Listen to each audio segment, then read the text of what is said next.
Welcome to the Lift OneSelf Podcast, where we break mental health stigmas through conversations. I'm your host, NatNat, and we dive into topics about trauma and how it impacts the nervous system. Yet we don't just leave you there. We share insights and tools of self-care, meditation, and growth that help you be curious about your own biology. Your presence matters. Please like and subscribe to our podcast. Help our community grow. Let's get into this. Oh, and please remember to be kind to yourself. Welcome to the Lift OneSelf Podcast. I'm your host, NatNat, and I have a guest that we had back in January, and she is back. Dominiece Clifton is here, and we are going to talk about pausing and how challenging that can be. And just because we pause, it doesn't mean to quit. It just means allowing yourself to get rested, rejuvenated, so you can come back with fresh energy. So, Dominiece, some may not have heard our last podcast. So could you introduce yourself to the listeners, please? Yes. So Natalie, thank you first for having me again. I'm excited to be here. Our first conversation was so beautiful, so I know that this one will also be just as beautiful energy. So I'm Dominiece Clifton. I am a clarity coach and a business strategist, and I help women entrepreneurs and nonprofit founders gain the clarity and confidence they need to birth the visions that spirit has entrusted to them, and either to launch a business or an organization or to grow their existing business or organization. And I love the work that I do so much. I am all about helping women to find clarity. And so I focus on three things. I focus on helping women find clarity on the you, the who, and the how. The you is important because it's who we are as business, who we are as people. And then we bring that to our businesses, right? Like so much of who we are, so much of our soul's blueprint goes into the businesses and organizations that we create. And so I help clients get really clear on that. The who is about getting crystal clear on your ideal client, what their pain points are, what their needs are. And then, of course, from there, you think about the how. What transformative solution do you want to offer that feels authentic and aligned to you, but also supports and serves your desired audience in, a way that's impactful. And yeah, that's a little bit about me. I guess we'll jump more into the self-care piece once we start talking, but that's just a little bit about who I am as I enter today's conversation. So I'm going to bring a raw, vulnerable part. You are so lit up when you speak about this, yet before we started recording, we both acknowledged that we are fatigued this morning and a little tired. Yet when you're in your passion, there's an energy that just carries you, that you're like, it's not forced, it's not fabricated, it's just in alignment of carrying you. So I just wanted to let the listeners hear some of that insight and that honesty, because we don't. Yeah. That's important. I think that goes into why I'm so passionate about the work that I do, because I've been on the side of doing something and not being lit up about it. And I saw how that drained my energy and depleted me. And I was always burned out. And so I am so passionate about helping women to pivot if necessary and realign themselves to find the thing that really lights them up. Because especially as entrepreneurs, this work is hard. Like, it's not an easy journey. And so when you are doing something and it doesn't necessarily, I say, set your soul on fire, it is even harder, right? So it's important for us to make sure that we're in alignment with the way that our soul wants to show up, because we do naturally have energy from doing those things. Mm-hmm. So before we get into the conversation, will you join me in a mindful moment? Mm-hmm. Yes. Actually support that pause. Yes, I love that. For the listeners, as you always hear, safety first. Please don't close your eyes if you're driving or need your visual. Safety, yet everything else you're able to follow in the prompts. So Dominiece, I'll ask you to get comfortable in your seating. And if it's safe to do so, you're going to gently close your eyes. And you're going to begin breathing in and out through your nose. You're going to bring your awareness to watching your breath. You're not going to try and control it. You're just going to allow it to be in its natural state, guiding you into your body.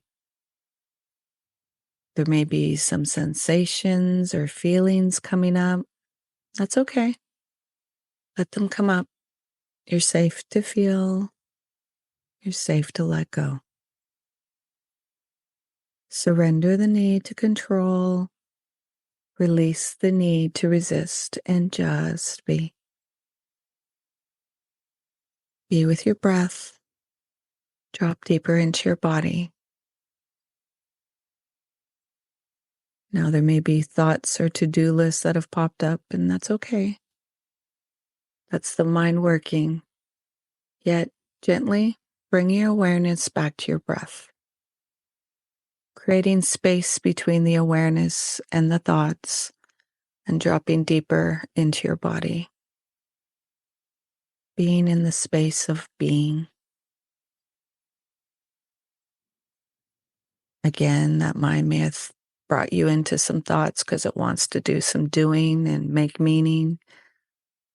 Gently bring your awareness back to your breath. Beginning again, creating even more space between the awareness and the thoughts, and completely dropping into the body,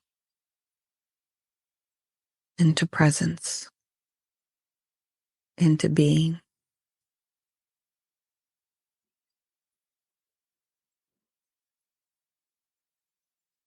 Now taking a few more breaths. Now at your own time and at your own pace, you're going to gently open your eyes while staying with your breath.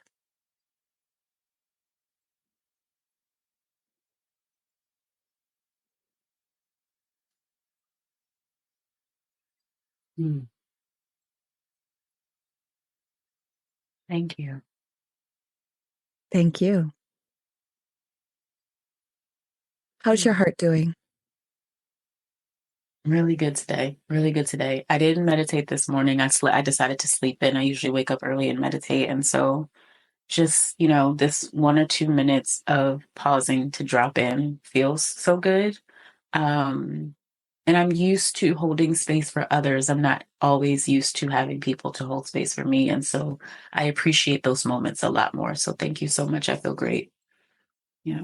Yeah, thank you. I totally understand how that feels of always leading, yet would like to be led and just surrender all that space holding to just be uh, with caring for yourself. Yeah. So when we did the podcast, you had invited me to come onto your podcast, and it took me a while to schedule in. So I missed out because when you looked at my request, you indicated that you were pausing the podcast right now. Mhm. So that was a powerful choice you made, and to honor your own transition of, personal and business wise and well-being. So can you share what that decision taught you about yourself?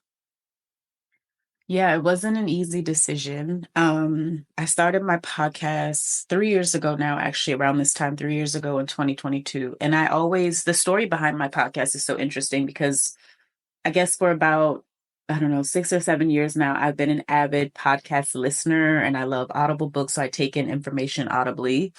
And so podcasts have just been my jam, but I never really wanted to start my own. And then one day in, I would say January or February of 2022, I was going through yoga teacher training. So there was lots of meditation and restorative yoga and, things of that nature. There were lots of moments to be grounded and in stillness. And one day I remember I was in a restorative yoga position. I think it was like a reclined butterfly. And I heard um, the podcast name. My podcast is called The School of Healing. So the name came to me and the premise for the podcast came to me. And I remember jumping out of that meditation, grabbing the journal that was next to me and like trying to frantically catch everything that spirit was delivering to me in that download. And then once I got like a page or two filled, I stopped, right? Like the download stopped coming and I looked at it and I was like, all right, I guess I'm starting a podcast. And I immediately like decided to be obedient to how I was being guided. And I started the podcast and I didn't know anything about what it took to start a podcast at that time. So it was going to Google and YouTube University and like teaching myself all of these things. And there was a learning curve, but I have loved having my podcast so much. I enjoy having conversations like this and learning other people's stories. And I have a naturally curious brain. And so it lends well to being a podcast host and being able to ask people questions and learn about their lives. And so I share all that to say that although I never plan to start a podcast. It's been such a joy to have it over these last 3 years, but I know that you can relate to it also is a lot of work, right? Especially when you have a podcast that's not yet generating income for you, like some of the larger podcast platforms are. So it's a labor of love. It's something that you are doing that's, a hobby, something that you're interested in, but there's a lot that goes on behind the scenes in producing an episode and, getting all the graphics and things out. And so there have been times over the last 3 years where I've done everything myself. And then there have been times where maybe I got grant funding or, some additional funding and I've been able to hire a few people to help me. It just kind of has depended on the season and where I've been financially as an entrepreneur. And in December of 24, I decided to let go of the people that I had helping me just because financially I'm investing in a business coach. And so I decided to invest in a different place. So I've been doing the podcast by myself for the last 4 months, and it's been a lot of work in addition to full-time entrepreneurship and managing two businesses and being a mom. And when I reached out to you, I had very recently made the tough decision to say, you know what, in this season that I'm in right now, which is a season of stepping into dualpreneurship, where I'm searching for full-time 9 to 5 jobs, but also very much so still planning to be an entrepreneur because like we said at the start of the episode, I love the work so much and it truly lights me up and I'm passionate about it. So I'm not quitting on the goal. It's just recognizing that I need more consistent income as a single mom, right? Like I need to know that regardless of how business is today or tomorrow, like my basics are covered. And that's what a full-time job allows for me. So I made the decision to start job hunting and recognizing that, in this season, you can give yourself permission to pause on something, even if you love it, right? Even if it lights you up, and to come back to it later. I think a lot of times we feel like if we pause or if we pivot, we're quitting. And so people typically shy away from doing that and we stay with things that maybe we've outgrown or maybe the season for that, has expired for right now. That's not to say that you can't step back into it later, but I'm learning that it's okay to pause, right? It's okay to pause. It doesn't mean that you're quitting. It's okay to pivot if you are feeling called to pivot, and that doesn't mean that you're quitting either.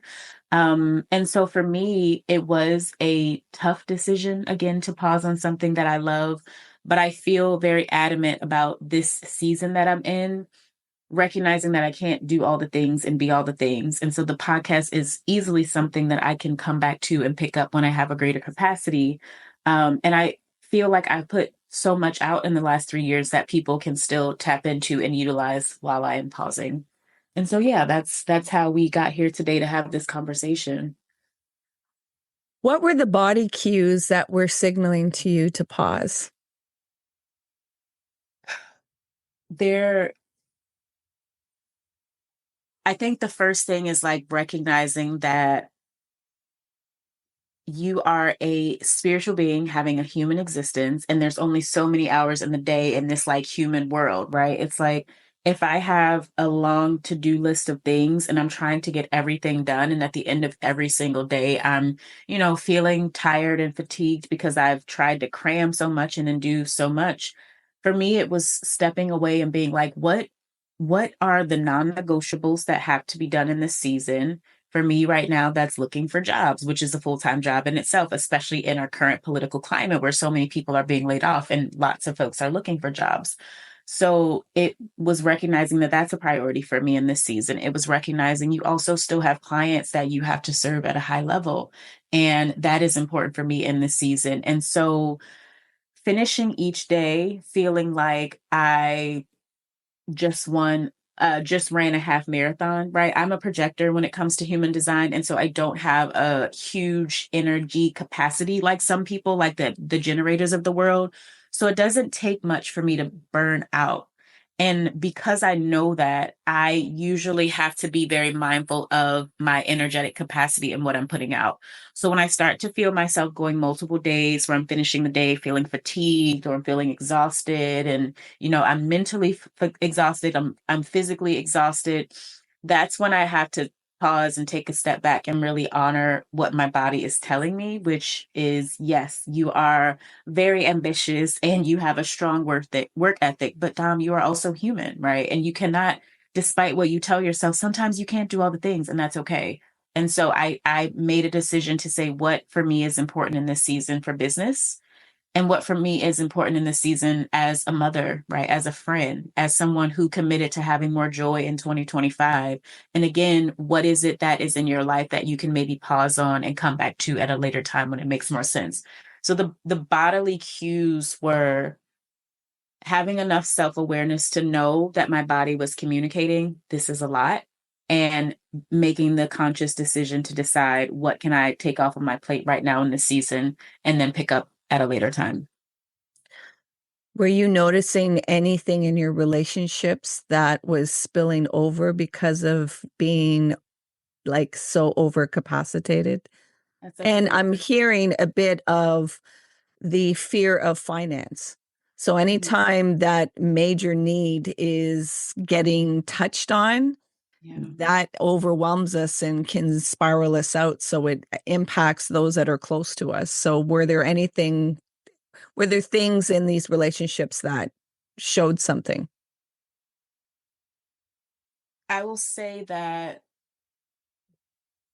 I was at a point at the end of 23, end of 22 going into 23, where I had gotten so stressed about finances. It was like, as entrepreneurs, we oftentimes, when we're, in the earlier stages of business, go through what I call feast or famine seasons, where feast is like, there's so much money coming in and contracts and new clients. And, there's a surplus, an influx of income. And usually in those seasons, we make more and we spend more, right? I didn't do a good job during those earlier years of like when I was in feast season, putting money aside for the famine seasons. And so I remember at the end of 22, going into 23, it was a slower season, it was Q4, which for a lot of businesses, things tend to slow down because people, are shifting their priorities to holiday shopping and things of that nature.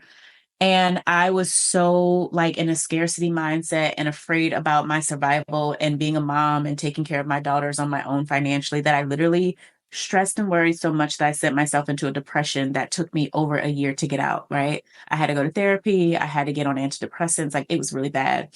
That low point for me was I am never going back here again. And so even when now I have moments where it's like, money is feeling like, I could use more, I don't let myself stress and worry in the way that I used to. And so there's this, I was just talking to someone yesterday, like, sometimes we have such low moments that when you have a moment that feels similar, it's like there's this inner wisdom of, I've been here before, I've survived this before. Let me pause and check the receipts, right? Like, God has had my back in the past.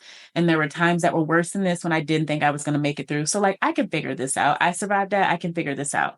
So financially, I am thankfully not in a place where I'm like stressed, overwhelmed, and worried about money. But as a responsible adult, I recognize like I do need, a bit more consistency because I'm on my own. So I will say like the financial piece hasn't been a huge barrier for me, thankfully. The working and being on the weeks where I'm a mom, like finishing my day and feeling so tired because I have tried to stretch and do so many things. And then recognizing that I don't have the capacity that I desire to have as a mom, right? Where it's like, I get my children after school and like, all I want to do is sit down, or all I want to do is lay down. And it's like, there's my physical body saying you need to rest, but there's my mental body saying, no, I want to show up and be a mom and, hang out with my kids and do fun things. And now that the weather's starting to break, take them outside and go for walks and all of those things. And so I think to answer the question, there wasn't the financial pressure of it. There was me having enough self-awareness to know that I have a certain intention that I desire to like show up as in motherhood, and recognizing that especially on the weeks where I'm a mom, I just didn't have the physical capacity to show up in that way. And so again, taking a step back and asking myself, what are the non-negotiables in this season? And then what are the things that you can pause on? And the podcast and a few other things are things that I decided to pause on in this season. But making the decision was tough, like reaching out to guests and saying, hey, like that's also vulnerable too. I'm making a decision to pause. But it was knowing that it was the best decision for me, regardless of what other people thought. I am right now reading this book that I highly suggest, or listening to this book that I highly suggest, called Let Them by Mel Hmm. Robbins. It's really, have you read it? I read Um, some of it. Yeah. okay. It's good. And it's been helping me in so many ways, especially as an entrepreneur, because a lot of times we're so concerned about other people and what are they going to think if I post this thing, or what are they going to think if I, say this thing or offer and create this new thing. And that book has been so empowering because it's like, let them, right? If I reach out to someone and say, hey, I'm pausing, whatever they think, let them think that. Let me make the decision that's best for me, my family, right? Like my business, and let people think what they're going to think. And a lot of times we make up and conjure these stories in our heads. And then you have people like you who are like, I respect that decision so much. Are you willing to come talk about it? Whereas my brain was like, oh, people are going to judge you and they're going to think you're a quitter and all of these things that are not true. And so I know that was a really long answer, but I think the first part of that is having enough self-awareness to know your own body, right? Because our bodies communicate to us different. And then the second part is whatever decision you make it for you and let people think what they're going to think, right? To give some information for people, when we're so concerned about what others are thinking, it's that our nervous system's looking for safety because we've been looking for validation outwardly for so long that we don't even know how to practice the validation within and be in our worth. Yeah. So that's why the mind will go looping and wondering, what are they going to think? And it's also trying to control other people's emotional thermostats. Yeah. We don't want them to feel angry or disappointed or frustrated or, whatever there may be. So it's all in, really understanding your biology, understanding those wounds that activate and the triggers that activate the nervous system of unsafety. So as much as it can feel daunting when the mind's like, but what? It's taking a moment to pause and ask, what are you trying to protect by going outwardly? What's internally that you're afraid to, reveal and let show up in its raw state? But it feels so intimidating. It's not fun to go through I call it warrior work, because it's a real thing and it can be debilitating for some people. Yeah. And I think I used to be someone who like walked through life wearing a mask and caring so much about what other people thought about me. And I like remember a couple of years ago, 3 to 5 years ago, being at a point where I would essentially put on a show, right? I would put on my cape, I would put on my mask, and I would go out into the world and like show up as this high performing version of myself. And I'm okay. And like, internally, there's so much self doubt, there's so much shame, there's so much guilt. And I was so at that time like worried about the opinions of other people and validation from other people. And I'm really grateful that through therapy, somatic practices, a consistent just meditation and mindfulness practice that I've been able to move away and release a lot of that. But yeah, it is, I mean, we're still human, right? Like you do, even though now I feel like I'm showing up as myself and I'm not wearing a mask anymore. And like, it feels good to just put myself out and be this version of myself. There are still times as a human where you care about what people think, even when you don't want to, right? And so I just want to name that like that. I think that's a normal part of being human, no matter how much work that we've done. And it's recognizing that even though, right, there's a part of me that is concerned about what other people thinking or what other people are thinking, I am still going to make the best decision for me. I'm going to let them think what they need to think. And I'm going to make the best decision for my family, right? For my business, for my life, for my mental health, and let the cards fall however they may. And that's not always an easy decision to make. It can be, especially if you are someone who's used to people pleasing and used to seeking external validation, it can feel like you're shaking your whole world by making those sorts of decisions. But it's also very freeing and it's also very affirming when people like you respond back. And honestly, most of the people that responded back had nothing but positive things to say. There were people who were like, come back on the show and talk like you. And then there were other people that are like, yes, this is a lot of work. I understand. And I've been in those places, kudos to you for, again, respecting yourself and having the mindfulness to know that you need that pause. And so a lot of times the stories that we conjure up in our heads about like worst case scenario, they don't even usually happen. So there's also that in pausing. It's like, there may be one or two people, if you make a tough decision that impacts other people, that might not agree, but most people are going to understand, right? This human experience, and all of us are so full and holding so many things, and most people are going to be supportive. And so I think even just knowing that, and whatever decision you're making, whether it's a pause or pivot, 98% of the people are going to be rooting for you to win. Yeah. You see, unfortunately, some people have in their mind that once you're doing the healing, you're healed and nothing will pop up again. And it's like, and no, that's why you talk about a practice and you build tools. So when it gets activated, you know not to get identified and swallowed up by it. The main thing about healing is that many people think that they're the nervous system. It takes the work to separate themselves, to disidentify themselves. They think they're their emotions and they're the thoughts. Nobody's ever brought them into awareness and consciousness to see that there's a space between stimulus and response. There's that space. Yet if you had trauma or experiences, there's the defense mechanisms that block you from going in there. And when you try to go in there viscerally, your body gets activated. So like you said, and I can relate to that pause or validation, that it starts to signal and it's like, oh my gosh, it's happening again. And then it's using the tools of, no, like I understand you're looking for safety, yet we're safe to give ourselves permission. Yeah. We're safe to take charge of what our story is. Mm-hmm. And we can always pivot. It's not set in stone. Yeah. But that's the work, to be able to acknowledge that to yourself, not prove it to other people, hold that vulnerable space of it's messy, it's uncomfortable, and it can be a little teedy at times because you're like, why is this narration still coming up? And it's like, well, life is lifing. Yeah. This is like surfing. You're not always going to be on the surfboard. You're going to fall off. You have to get back on and you have to surf. And this is all part of the journey. However, a lot of people think with the healing, everything's going to be perfect. I'm going to have it all together. And it's like, well, that's because you want safety consistently. And that's not what living in this world is. Yeah. Yeah. I agree with everything that you said. And I think two things become important. I think, and we've talked a lot about this today, is having a level of self-awareness to understand when your triggers are being activated, or when you are being activated. Having enough self-awareness to understand, right, the moments where you may need to pause or pivot, right? Like you asked, how was your body communicating to you? And over the years, I joke and say I was the queen of burnout. Like I lived in burnout land for most of my adult life up until about 5 years ago.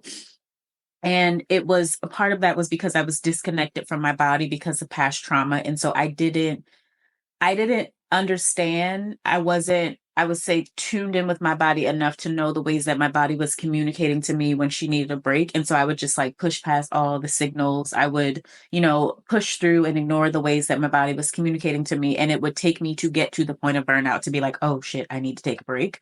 So I've gotten much better with recognizing the whispers before they turn into like the loud yell or the break upside the head. So I think that when we are talking about life and just, navigating, holding a lot of things, like the first thing that I always educate people or ask people, not even educate people on, is like, how does your body communicate to you? Because that looks different for each of us, right? We may have some things in common when we feel tired and burned out or overwhelmed, but it could also be very different from person to person. And I'm always amazed when I host workshops, the ways that people like say, right, this is how my body feels when it's overwhelmed or stressed, or I'm nearing the point of burnout. So you have to have a level of self-awareness with, whatever season you're in your life, to know how your body communicates to you.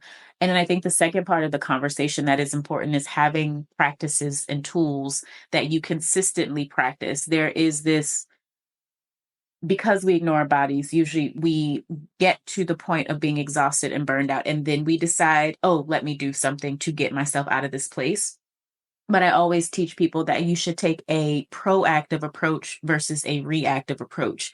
Being reactive is waiting until you're burned out to do something. Being proactive is recognizing that there's little small steps and practices that you can take every day consistently so you don't get to that place. And I think that also becomes a really important part of like regulating your nervous system, right? Like if you do small things every day, then usually it helps the nervous system not to get so kicked up and agitated all the time. And so I just want to offer, as a somatic practitioner, what it looks like, what some of those practices, might look like. So physical movement is the most efficient way, I would say, to help the body and to calm the nervous system and to release stress, but also just practices that build more mindfulness. You talked about like having that moment to pause before making a decision, or having that moment to recognize the thoughts before making the decision to give into, the thoughts. So mindfulness becomes a really important practice to cultivate. And we do that with meditation and breath work, right? We started the episode that way. Getting outside in nature, I found that to be really helpful. Some sort of expressive practice that allows you to release the thoughts. So for me, sometimes that's journaling. Recently, I restarted therapy, so it can be talking to someone that you trust, whether it's a loved one or a professional. I would say one that's really overrated is laughter, right? Like laughing and allowing yourself to feel the joy that life has to offer you is really beautiful. Um, and then the last one last two that I'll say is crying, right? Like sometimes crying and allowing yourself to release what is coming up is such a beautiful way to regulate, reset the nervous system, right? Like help yourself to release that stress and overwhelm. And then creative expression. And that looks different for each of us, but anything that allows you to take the energy, the emotions that you're feeling in your mind, your body, your heart, and then channel them into something else. That might be listening to music, that might be making music, that might be creating, painting or drawing, like whatever that is for you. But having, a few practices that are a part of your, what I call soul care routine that you tap into often becomes so important, because it helps you to build your resistance over time, right? It helps you to become more mindful over time. And then it eliminates some of the burnout and the crashing and the overwhelm that we usually find ourselves in when we're trying to manage and hold so many things. So you speak so beautifully about soul care, and you've been speaking a bit about boundaries. So how do you know the difference between avoidance and the rest? Oh, that's a good question. How do I know the difference between avoidance and rest? What's coming up for me right now is the energy behind it, right? Like the energy behind avoidance, or the energy behind whatever it is. I'm trying to make sense of this. So Take your when I time. am when I am avoiding things, there is usually some underlying fear or some thought in my head about, most of the time it's fear related, putting myself out there or doing this thing. So it causes me to avoid and to procrastinate and to spend time on other things that maybe are not as important, or are not moving the needle. And that's something that I talk about a lot, because as entrepreneurs, we can get stuck in a cycle of avoidance and perfection and, not doing the things that we need to do. So I keep saying this, but you have to build a level of self-awareness. And sometimes we can't do that on our own. Sometimes it takes for us to go to therapy or to have a coach who can hold up a mirror and illuminate to you the activities and the ways that you're showing up, right? Like this isn't because you didn't have time. This was because you were avoiding that because you were afraid, right? Like those are two different things. So I think it's important to either be able to see that for ourselves and call ourselves out on that and hold ourselves accountable, or have people in your life, family members, friends, professionals, coaches who can help you, right? When you are in that space of avoidance and not doing the thing that your soul is desiring to do to help you grow and evolve. Rest for me usually doesn't come with like underlying feelings of fear, self doubt, guilt, right? It's just recognizing that my body is tired and then giving myself permission to honor that. So I would say the mindset and the thoughts, whether it's avoidance or just, hey, you need to slow down and take a moment of rest, are usually different. The energy behind avoidance often makes me feel icky, and it makes me feel fear, and it makes me feel all of these things that I have to sit and process through. Whereas usually when I'm feeling like I need to rest, I'm just feeling tired, right? I'm just feeling like I've done a lot or I've been doing a lot and I need to pause and slow down. But there's no like thoughts ruminating in my head that are kind of keeping me stuck in a place. And that might be different for other people, but I would say for me, I can usually tell the difference behind the energy of the thoughts that I'm having, whether it's me trying to avoid something because I'm afraid to do it, or it's my body genuinely just being like, I want to do this thing, but right now in this moment, I need a break. And then we can go back to this thing. Yeah. I bring this up because we're talking about, the fatigue and the rest.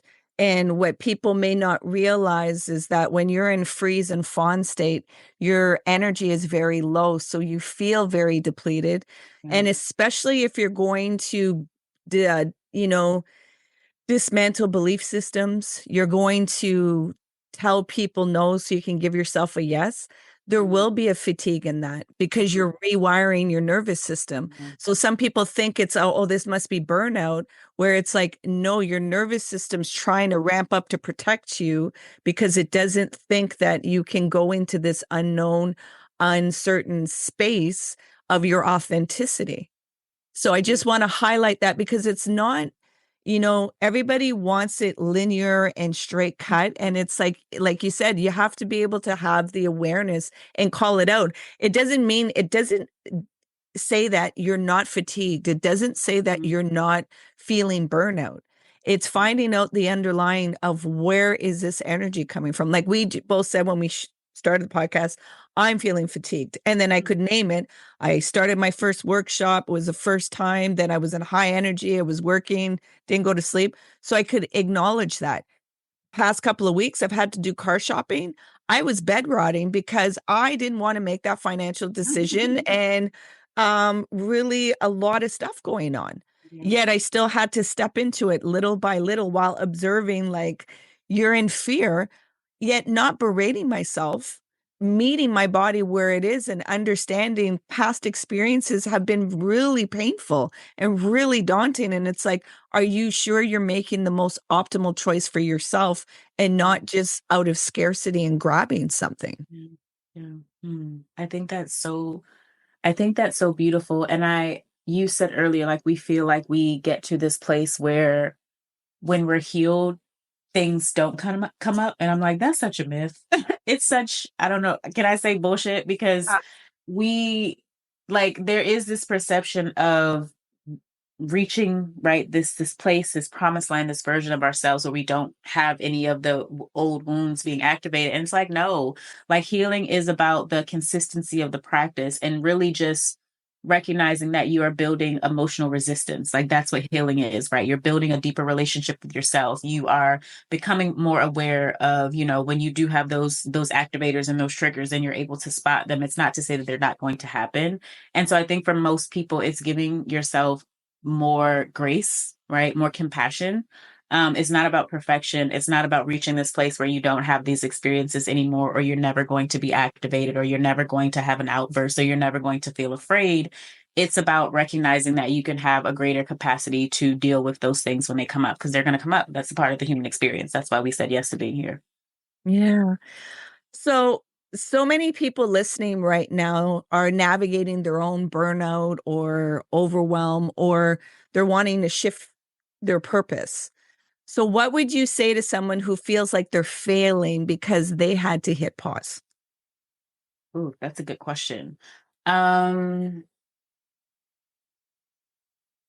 think two things. I think that over the last couple of years, I've had to redefine my relationship with failure, because I used to think of failure as a bad thing, but now I see failure as an opportunity to learn, right? If I did something and I failed the first time, it just means that maybe I need to approach it in a different way the next time I try it. Failure is it's like education. It's like school, right? It's the way that we learn through life. And so I used to try to avoid failure. I used to be a quitter. Like, if I felt like I was, whatever I was doing, if it was a relationship or a business opportunity or anything that I'm trying, if I felt like I was failing or close to being on the verge of failure, I would quit before I allowed myself to fail.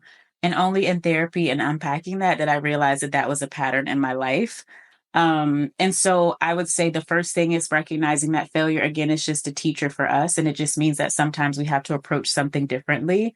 And then it's also recognizing that it's okay, right? Like, it's okay sometimes to not get something right. I think the ultimate failure is the not doing, the quitting, right? The giving up. I think that is the greatest failure. But I think life always presents opportunities for us to do things differently, to pause, to pivot. And you have to recognize that sometimes a pivot or a transition is not a failure. It just means that the season has shifted.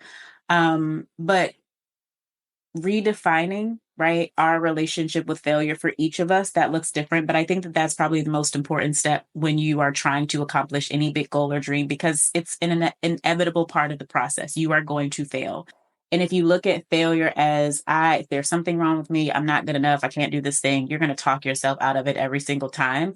Whereas if you step back and look at what's the lesson in this, right? The ironic thing about life is that it will keep giving us the same lessons over and over until we learn them. And so I keep getting to the point of like, God damn it, I'm failing again. I'm not getting this thing right again. But I've gotten more wise now where I can take a step back and be like, what is the universe trying to teach me that I didn't learn the last time I was here 2 or 3 years ago? And instead of seeing that moment as a failure or this current moment as me being on the verge of failure, it's literally pausing and slowing down and being like, what is the lesson that I'm intended to learn here so that I don't have to keep repeating this lesson or I don't have to continue to fail? So failure, the short answer, is an opportunity to learn. And I think if we start to reshape our relationship with failure and see it that way, it's just a moment, an educational moment where instead of going to school and reading books, you're going through life and you're having experiences that are teaching you, right? It becomes a little bit easier to navigate the challenges and to move through those moments of failure when you're just looking at it as like, this is just a lesson. This is just a growth opportunity. Yeah.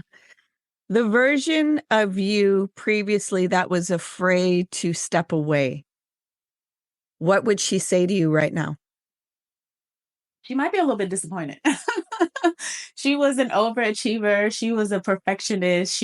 I got diagnosed a couple of years ago with high functioning trauma, which is basically where you have all of this, trauma. And the way that you deal with that is by being an overachiever, right? Showing up and doing all the things and putting on the cape and being the strong person all the time and like overexerting yourself. And so that's how I existed for most of my life. So a couple of years ago, I probably would not have paused the podcast. I probably would have pushed through and overwhelmed myself and caused myself to burn out, right? That was a version of myself that I would say wasn't as wise. I was more concerned about the thoughts and opinions of other people. And what are people going to think if I pause? Or what are people going to think if I, put this on hold? But I'm grateful because I've grown a lot now where number one, I have a better relationship with myself where I can honor when I need to slow down and pause, whether that's pausing on the podcast or just closing my laptop for the day and not working. So I've grown from there. Um, I am grateful that I am not that version of myself that I used to be, who used to sacrifice myself because I was so concerned about what other people might think. Or I felt like I couldn't slow down my pace, right? Like we are not meant to sprint the entire way. So as long as the end goal is the same, right? Like eventually I know the podcast will be back and I'll come back and it'll be stronger, right? Because there will be lessons and things that I learned in this season of pausing that I can bring back. I think that the past version of myself would have probably seen this as a failure, but this version of myself, this more wise version of myself, just recognizing that it's just a pivot, like it's just a season that I'm in right now. And again, every season that we go through is intended to teach us something. So I have no doubt that in this off season of not having the podcast, I will be learning things that are going to make me a better podcast host, right? They're going to make me a better podcast producer. I'll have a greater capacity when I step back into it. I'm sure the show will do better than it did before. And so I have love for that version of myself that I used to be, who, didn't give myself permission to pause or to put things down and felt like I had to hold all the things and wear all the capes. But I'm grateful that I'm not that version of myself. And I'm grateful that in moments like this, right, I get to choose myself and what makes the most sense for me and my family and my goals and my vision, and not necessarily making the decision to appease other people. Mm-hmm. Can I offer a suggestion? Yes. Because my question is, what would the past version that was afraid to step away, what would she say to you? And you answered she would be disappointed. Mm-hmm. However, is it possible that she would say, thank you for finally seeing me? That you're integrating. Yeah, I like that. Because it's not separate from you. You're learning from it. Yeah. Yeah, I received that. Yeah. Mm-hmm. So you mentioned all the things about the podcast. What's the energy you want to bring to it when it comes back? Oh, my goodness. Since starting the podcast, I've gotten more comfortable with being seen. like being a guest on other people's podcasts, hosting a podcast, like it has been a lesson in authenticity. It's been a lesson in vulnerability. It's been a lesson in saying the thing that is coming up and on my heart without filtering myself, because again, I'm worried about what other people think. And I've really enjoyed the growth that has come from just allowing myself to be seen and heard in an authentic way. When I return, I feel like I've had the podcast for 3 years, but only in the last like year have I actually been clear about like who I'm speaking to and what I want to offer. And so I feel like I was just getting to the place of putting out content that was for my desired audience, as opposed to just putting stuff out there and kind of everyone needs healing, right? Like this is for everyone. So when I come back, right, it's not an if, it's a when. When I return with the podcast, I hope that I am able to. The podcast is for women entrepreneurs, and it's all about giving tools and resources to help women, nonprofit founders, and entrepreneurs step into holding the big vision that Spirit has entrusted to them. And so, my goal when I come back is to come back as a more certain version of myself and have more tools, more resources that I can share with other people. Because I've, been living myself and walking in my own authenticity and following the vision that Spirit has given to me. And again, being an example of it might not look, the journey might not look the way that you thought it was going to look, but that doesn't mean that it's a failure, right? Like maybe this whole time, this plan to pause and pivot and to step back into full-time entrepreneurship, maybe that was a part of God's plan the whole time, because he recognized that there were things that I needed to learn. So again, if you're looking at it as like I'm failing, I'm not able to do this thing full time anymore. It's like you never know, right? What you're going to get from these experiences. And so I guess to wrap everything up, when I return, I hope that I return as a more certain version of myself, right? A more sure version of myself and a more empowered version of myself. And I hope that I'm able to take all of those gifts and strengths, whether they were gifts that I acquired previously or gifts that I require in this season of pause. I hope that I'm able to take them and to share them out to the world in a higher level, in a way that serves women on a deeper scale. What is one thing you're deeply proud of, even if no one sees it? I'm proud that I haven't quit. I am proud that I have not quit, because being an entrepreneur is one of the hardest things that I have ever said yes to. I stumbled into it. I never saw myself being an entrepreneur. It wasn't the path that I probably would have chosen for myself, because it doesn't feel safe at times, right? It has not felt safe at times, but it has grown me in ways that I could have never imagined when I said yes, 5 years ago, or when I was dabbling over a decade ago in entrepreneurship. And I think the things that we try to avoid sometimes are our greatest opportunities for growth and learning, right? And for me, I am just grateful that, I've been through some things over the years. And in the midst of being an entrepreneur, I've also gone through a really huge, major life transition. I've gone through a separation and divorce, and I'm co-parenting children. And so there's all of these other like personal things that have been happening in the midst of trying to build a business. And there have been plenty of opportunities where the door was open for me to walk away and step away and to quit. And in those seasons, I may have paused, right? I may have taken a moment to realign myself to make sure that I am in alignment with the plan that Spirit has for my life, but I have not quit. And even now that I'm stepping back into full-time employment, I am still not quitting, right? I'm just taking a different path. I'm just choosing a different method with the same end goal in mind. So when I think about what I'm proud of, I'm just proud that I didn't give up. I'm just proud that I have not and will not give up, right? Even if it doesn't look like the path that I would have necessarily chosen, I'm proud that I'm still pursuing the path. What would your future self tell you right now about fear? Ooh, these are some good questions, Natalie. Mhm.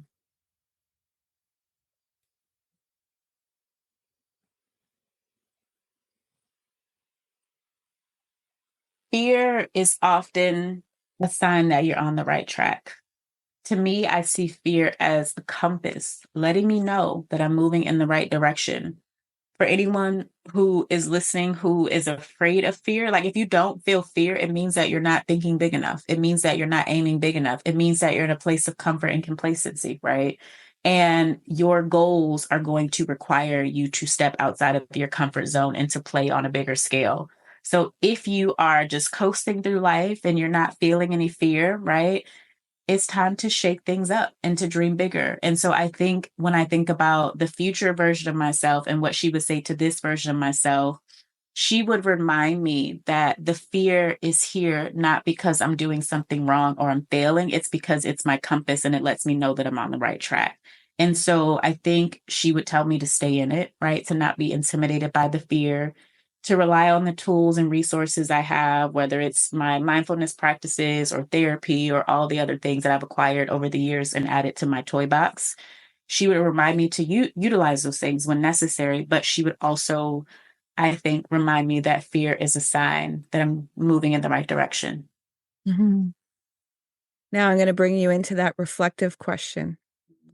I'm going to ask you to bring this awareness now and go back to that 18-year-old self. And what are 3 words you would offer that 18-year-old self to bring you to right now, this journey at this present time? Oh my goodness. Whew. 18-year-old Dom. And this is still something that I'm working on because my business coach reminds me all the time, you don't have to do everything on your own. But at 18, I was still very much so in my trauma and I thought that I had to navigate life and do everything on my own. So I would tell 18-year-old Dom, I had to figure this out. 12 years later in my 30s, I started to kind of unpack all the things. But I would first say, right, it is okay to get help, to be helped, right? To allow help into your life. You don't have to do everything on your own. Because I was moving through life being super independent, right? From a place of trauma. My stories, my past experiences had told me that I couldn't depend on anyone but myself. And that oftentimes just leads to overwhelm, exhaustion, burnout, constantly hitting walls. And so I would tell her that it's okay to lean into family, friends, professionals, right? To put down this like strong, independent woman facade that I've been carrying for so long. That's the first thing that I would tell her. The second thing that I would tell the 18-year-old version of myself that I didn't start to figure out until a lot later in life is that I'm enough. I used to try to overcompensate and overachieve to prove that I was enough, right? To prove if I work really hard and I do a really good job, then people won't see the wounded parts of me or these parts of me that I don't feel so good about. And so I felt like I had to like prove myself to the world. And I'm grateful that I've moved away from that a lot. And so I would remind that version of myself that you don't have to do anything to prove that you are enough. You are enough just because, right? You are enough because you are a reflection of spirit, right? You are literally created in God's image, and that's enough. Mm-hmm. And the third thing, I would tell that version of myself to live more. Like I am now as this 30 something year old version of myself, I'm trying to be more intentional about joy and having fun and pleasure and bliss and doing things that feel good. And sometimes I think to my fault or detriment, I can be so goal oriented that I'm like head down, I'm locked in on the prize, I don't come up for air. And then it starts to impact my mental and emotional health. And like, again, I have more self awareness. So I recognize it now. But I think that I've been too serious for a long time and I didn't allow myself to have fun. And there were times where when I should have been enjoying life, right? Like I was working too hard or, too focused on, again, trying to prove to the voices in my head or to the people in the world that I was good enough. So I would remind that younger version of myself to have more fun. Like these are the best years, right? Like 18, the teens and the 20s, those are the best years. You don't have a lot of responsibility. You get to make decisions and choose yourself, right? Have fun, live your life for you. And honestly, I think if I had had someone to tell me that in my teens or 20s, I would have made different decisions and I would have a different life than the one that I've chosen. But, we go through what we go through for a reason. But I wish that I had chosen myself and chosen more fun over the life that, I had decided to say yes to. So I know the listeners are, where can I find Dominiece? So could you let them know where they can find Dom? Yeah. Um, I think the best place to connect with me, the kind of like one place that you go where you can go and get access to all the places is my website. So my website is domrclifton.com. If you go there, you can connect on social media. You can learn more about, who I am and the services that I offer and the way that I support women entrepreneurs and nonprofit founders. And if someone is listening to this that's a woman entrepreneur and feeling maybe like it's time for a pivot or it's time for a pause or feeling stuck in their business, right, and not sure of how to get out of that space, there is a free quiz on the homepage of my website. It's called the Entrepreneurial Clarity Assessment, and it's a 3-minute quiz. You take the quiz, answer a few yes or no questions, and it helps you to identify, right, a certain archetype that you've essentially gotten stuck in as an entrepreneur or even a nonprofit founder. And then it gives you recommendations and solutions that you can begin to take right away to get out of that. And so, in talking about pausing and pivoting and, shifting and all the things, sometimes we can get stuck and need to pause or need to pivot and be stuck in a place and not recognize how to get out of that. And so the quiz is a really great way to get some tools and recommendations if you're feeling stuck, right? Or maybe like it is time for a pivot. You can take that assessment. So I would direct folks to go there and then, connect with me in all the places from my website. Now, thinking of this whole conversation that we had, and as you said, the universe is serving because your newsletter yesterday was in regards to pivoting and pausing and, shifting. What is the one intention that you would like to send out to whoever's listening right now? Oof. Hmm. The one intention that I want to share is just a reminder that life is going to require pauses and pivots at certain points. And that doesn't mean when we are faced with the pause or pivot that we've failed. It just means that it's an opportunity for us to grow, right? You can pivot. You should at times pivot. You can pause. You should at times pause, but don't quit. Don't quit, right? Quitting silences the dream, and pausing and pivoting just allows you to refine it. And then you get to come back stronger with whatever it is that you are working on and desiring. And so that is what I would leave folks with today, is just a reminder that a pivot doesn't mean that you messed up or you didn't do something right. It just means that life is requiring you in this season to take a different path to get to the same end goal. Well, again, it has been a delight. It has been a raw, vulnerable conversation. And I again want to thank you for the alchemy that you continuously keep refining and taking those impurities and turning them into gold, and not just keeping it for yourself, you're sharing it out with others. And, coming on this podcast and showing the rawness of what you're going through. And, people have certain images and it's like, oh, if I'm honest, will I lose some clientele or some spectators, or will it impact my brand? Yet by having this honesty, you're actually reinforcing that brand and creating a really solid foundation, which is within yourself. So when the winds blow, that, yeah, they might rustle the leaves, yet the roots are deeper in. So it's like, I'm not going to separate from it. So thank you so much for this beautiful dialogue, for sharing yourself. I hope you will come back again, because I'm sure many people would like to hear, well, how did it end up? Because everybody's curious. Like I said, I'm going car shopping and I'm like, oh, but we're talking about a global recession right now and all these things. And we never know what's going to happen in our choices. It's just, how do we use the tools not to separate from self, and how do we pivot and remember that we have the capacity? So for any listeners listening right now, remember that healing is revolutionary. That healing requires your self-awareness, your commitment to be honest with yourself. And as Dom said, that witnessing is very powerful, because there's certain parts of your shadow. I call it like an elephant in the room. It doesn't know how to reveal itself. Yet when you're with somebody else, that elephant can be seen and it can be brought into sight into the light of your awareness, that it doesn't have to stay in the shadows. I know a lot of people think shadow work is some evil thing, where it's like, actually, the shadow is just an illusion keeping you from the space between stimulus and response. So thank you again for enriching us, Dom. And I look forward to connecting again and hearing how the journey's been going.